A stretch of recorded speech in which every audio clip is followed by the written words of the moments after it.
Hi there and welcome to another episode of Photoshop under 3 minutes, where we take you from a beginner to an advanced graphic designer using short courses right here on YouTube. Short courses under 3 minutes to make your learning process a much easier one. If that sounds like something you would want to see, do well to subscribe to this channel so you don't miss any of our videos.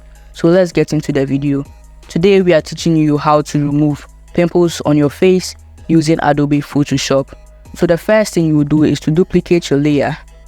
You right click on the layer, then you select duplicate layer to duplicate or make a copy of your layer.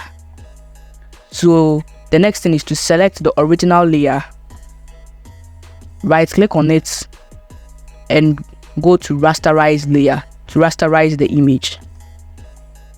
So right now the layer is rasterized. I'll select the spot healing brush tool, which can be found on the tools panel. So right now the spot healing brush tool is selected.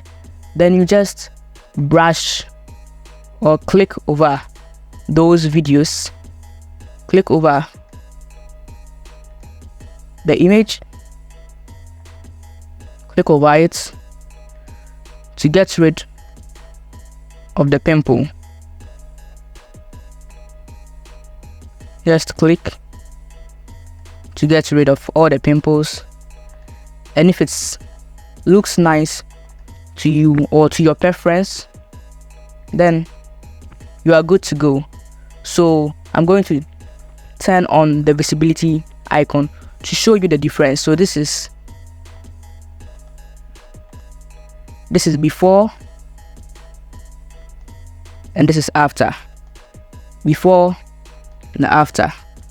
Before and after. Thank you for watching. Like the video if you enjoyed it and subscribe if you want to see more videos about Photoshop. Thank you.